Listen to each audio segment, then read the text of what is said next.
আজ ভোরবেলা থেকেই ভীষণ বৃষ্টি হচ্ছিল, আর এই বৃষ্টি ভেজা সকাল দেখতে ভীষণ ভালো লাগছিল। কখনো কখনো এরকম বৃষ্টি হওয়া ভালো, কারণ যেসব ধুলোবালি ওড়ে বৃষ্টি হলে ধুলোবালিগুলো বেশ বসে যায় আর অতটাও ধুলো ওড়ে না। তেমনি মানুষের মনের মধ্যেও মাঝে মাঝে বৃষ্টি হয়ে যাওয়া ভালো, মনের মধ্যে যেসব ধুলোবালিগুলো থাকে সেগুলোও বসে যায়। যাই হোক, আজ না সকাল থেকে বৃষ্টি হচ্ছে দেখে আমার খিচুড়ি খেতে ভীষণ ইচ্ছে করছিল। খিচুড়ি খুব একটা বাড়িতে বানানো হয় না, কারণ আমার ছেলে বা শাশুড়ি কেউই পছন্দ করে না খিচুড়ি খেতে, তাই আর বানানো হয় না। কিন্তু আজ ভাবলাম একটু বানাই, নিজের পছন্দের খাবার মাঝে মাঝে বানানো দরকার। প্রত্যেক দিন তো বাচ্চাদের ডিমান্ড পূরণ করি, আজ একটু আমার মনের ডিমান্ডটাও পূরণ করি। তাই আজকে খিচুড়ির আয়োজন করেছি।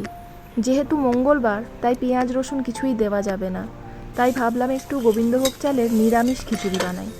তাই বাড়িতে যেসব টুকটাক সবজি ছিল সেইগুলো একটু কেটে ধুয়ে ভেজে নিয়েছি। মুগের ডাল, আদা জিরে বাটা এইসব দিয়েই বানাচ্ছি আজকে খিচুড়িটা, একদম সিম্পলভাবেই। যেহেতু বাচ্চারা আমাদের ঝাল খায় না, আর আমিও খুব একটা ঝাল পছন্দ করি না, তাই অল্প একটু কাশ্মীরি লঙ্কা দিয়েছি আর একটা কাঁচা লঙ্কা গোটা দিয়ে দিয়েছি। তো এদিকে খিচুড়ি হচ্ছিল, আর ভাবছিলাম যে খিচুড়ির সাথে পায়েসটা আমার ভালো লাগে, মানে ওই পুজো বাড়ির যে কম্বিনেশনটা হয় না সেইটাই। তো আমি এদিকে পায়েসও একটু বসিয়ে দিয়েছি। এদিকে যখন প্রেসার কুকার প্রায় সিটি দেওয়া শুরু করে দিয়েছে, তখনই মনে হলো যে একটু বেগুনি হলে ভালো হতো। তো সঙ্গে সঙ্গে একটু বেগুনির জোগাড়ও করে নিয়েছি। আসলে আমার খিচুড়ির সাথে বেগুনি, আলু ভাজা, চাটনি, পায়েস খেতে দারুণ লাগে। আজকে যদিও চাটনিটা বানাইনি, তো বেগুন ছিল যেহেতু, সেজন্য ভাবলাম একটু বেগুনি করে নিই।